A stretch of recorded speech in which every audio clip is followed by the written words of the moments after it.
लिखा है 9th attack, आखिरी अटैक यीशु की शिक्षाओं पर, वो भी 4 तरीके से। कितने? 4 तरीके से। शैतान का खुद पैदा किया हुआ यीशु, आत्मा, सुसमाचार और सेवक, इसने खुद पैदा किए हैं। मैं रिपीट करता हूं, इसने खुद पैदा किया है। इसका खुद का यीशु है चर्च को धोखा देने के लिए, इसका खुद का पवित्र आत्मा है चर्च को धोखा देने के लिए, इसका खुद का सुसमाचार है चर्च को धोखा देने के लिए। My goodness, get ready. और चौथा, इसका खुद के pastor, bishop, evangelist, apostle, profit, ये सब चर्च को धोखा देने के लिए। और जिसके चलते पास्टर डैनियल आप कैसे बोल सकते हैं 2 कुरिन्थियों 11 का 4 लिखा, यदि कोई, ये कोई कौन है? अब आप क्वेश्चन मार्क डाल दिया मैंने, ये कोई कौन है? ऑफ कोर्स जिसकी बात कर रहा हूं ये लूसीफर, ये डीमन। लिखा है यदि कोई तुम्हारे पास आकर किसी दूसरे यीशु का प्रचार करे जिसका प्रचार हमने नहीं किया, या कोई और आत्मा तुम्हें मिले जो पहले ना मिला था, और फिर लिखता है कोई सुसमाचार जिसे तुमने पहले ना माना था। और फिर कहता है, और यह कुछ अचंभे की बात नहीं कि शैतान आप ज्योतिर्मय स्वर्गदूत का रूप धारण कर सकता है। सो यदि उसके सेवक,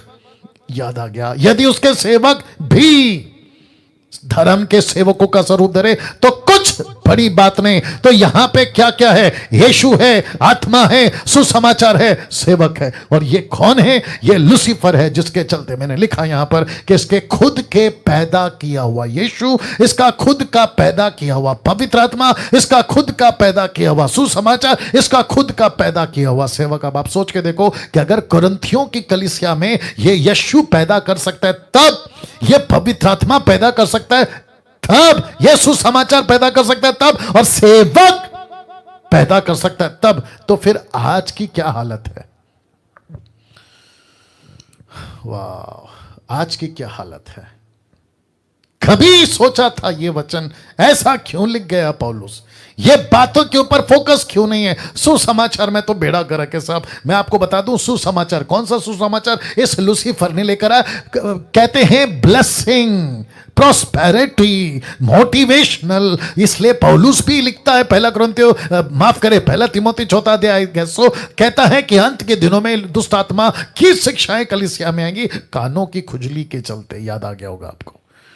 अब आप सोच के देखिए, यीशु इसका खुद का अपना, पवित्र आत्मा इसका खुद का अपना। इसलिए आजकल लोग क्या बोलते हैं मालूम है? अरे यीशु की तो महिमा हो रही है चाहे कैसे भी हो। तो ये तो पता लगाओ कि कौन सा यीशु है। बोला पवित्र आत्मा आ रहा है, कौन सा? ये तो पता लगाओ। बोला सुसमाचार तो सुना रहे, लेकिन कौन सा? ये तो पता लगाओ। बोला पास्टर है, आदर करो, लेकिन कौन सा पास्टर है? ये तो पता लगाओ।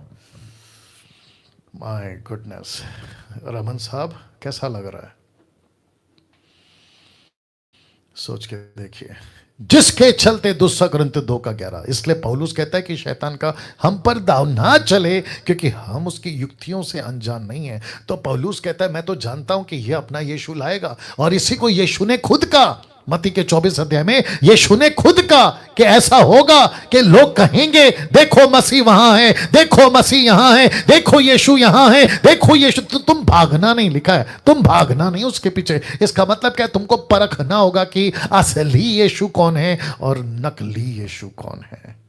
कैसे पहचाने? कॉमन सेंस, बिल्कुल सरल है। कैसे पहचाने? उनकी बातों से। कैसे पहचाने? उनके फल से। मत्ती 7 का 12 याद आ गया होगा आपको, उनके फलों से।